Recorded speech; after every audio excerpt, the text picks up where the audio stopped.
Kita bangga sekali dengan hari ini karena apa? Sekali lagi terbukti apa yang diributkan orang selama ini, bahwa pemilu kita ini di bawah pemerintahan sebelumnya adalah pemilu paling brengsek dalam sejarah. Sah. Kenapa saya katakan begitu? 545 daerah pilkada. Oke? Total putusan itu menyangkut 310. Bukan berarti di luar 310 nggak ada masalah. 310 itu hampir 60% dari total pilkada kita. Hampir 60%. Gila itu. Saya nggak tahu kita punya hak nggak untuk duduk lagi di ruangan ini semua. Kalau kita punya budaya malu, saya kira wajar kita mundur semua. KPU, Bawaslu, Mendagri, Kapolri. Gagal kita ini. DPR juga. Supaya adil. Nggak apa-apa, kalau perlu kita mundur berjamaah, saya siap.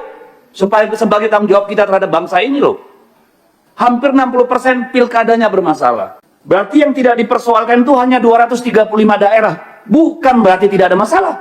Dari 235, 37 itu kota kosong. Berarti hanya 198 daerah.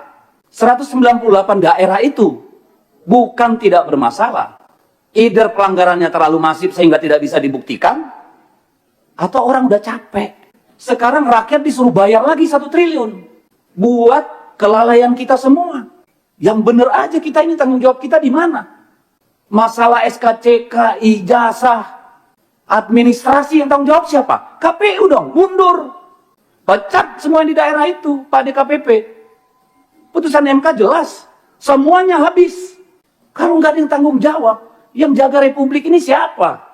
Masa iya urusan remeh-temeh begini, ijazah palsu, masa jabatan, kayak keledai kita. Berulang-ulang masuk lubang yang sama. Ini soal kualitas. Secara administratif aja kita gagal. Gimana secara substantif? Ini keterlaluan kalau menurut saya.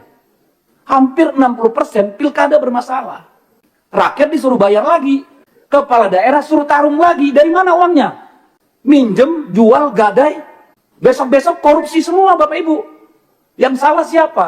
Karena kita tidak melaksanakan tanggung jawab kita. Nanti kita teriak, kepala daerah koruptor. Muaranya di sini. Ketidakmampuan kita menjaga pemilu yang jurdil, bikin pelanggaran di mana-mana. Dan kita harus bayar itu semua. Enak banget. Apa yang mau kita sampaikan, Pak? Tidak adil kalau ini ditimpakan sama pemerintah daerah. Sudah anggaran dipangkas, suruh lagi dibiayai nih kelalaian kalian semua.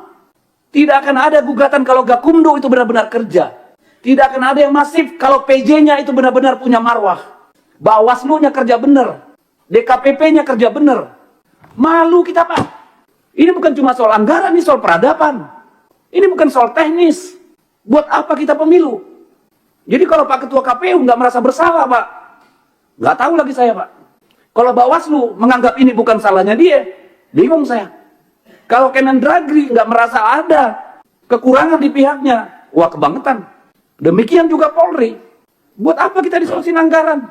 Anggaran Kemendagri aja potong. Masa disuruh daerah lagi potong? Nggak adil. Saya benar-benar, saya berharap ini forum refleksi Bapak Ibu.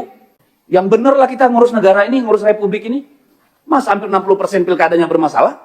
Kapan kita mau jujur, Pak? Saya tanya nih Pak Bawaslu, KPU, dan Pak Kementerian Dalam Negeri. Ini yang mau kita wariskan, Pak.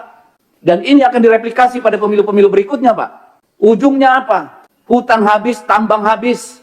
Semua dihabiskan untuk membiayai pemilu, Pak. Apa nggak melihat efek dominonya kita ini? Saya minta tolong, saya keras karena apa? Ini soal bangsa ini. Bukan soal teknis kurangnya anggaran, Bapak Ibu. Siapa yang jamin PSU pertama nanti tidak ada PSU kedua? Kita pernah ngalami sampai 3 kali PSU di Maluku Utara. Siapa yang bisa jamin? Akhirnya kepala daerah yang terpilih pun nggak legitimate. Yang milih nanti 20%, 30%. Cari uang lagi mereka untuk money politik. Untuk sembako. Garbage in, garbage out. Sampah masuk, sampah keluar. Kalau mau kita mundur bareng-bareng, ayo mundur. Tanggung jawab sama negara ini. Kayak mana kita ini? Saya nggak merasa punya martabat jadi DPR kayak begini hasil pemilunya, Pak. Jujur aja, Pak. Ibu, saya nggak punya kemampuan untuk menerima ini. Begini yang kita hasilkan. Kita semua bagian dari persoalan. Ini bukan cuma soal jabatan. Tanggung jawab kita pada anak-anak kita, Bapak Ibu. Masih ada nggak itu di dada kita? Masih ada nggak sih? Yang begini ini mau kita wariskan? Ini anggota DPR nih semua ini babak belur, Pak. Berdarah-darah, Pak. Kemarin pemilu. Pemilu berikutnya, siapa yang berani bertarung di DPR, Pak? Saya habis kata, pimpinan, ini menyedihkan. Kalau kita tidak melakukan koreksi pimpinan, besok-besok jadi anggota dewan tuh perlu 50-100 miliar pimpinan. Jadi kepala daerah butuh 200 miliar. Tolonglah, saya minta tolong. Saya minta tolong bapak-bapak, ibu semua mundur. Kalau nggak berani mundur sendiri, saya ikut mundur. Nggak benar begini.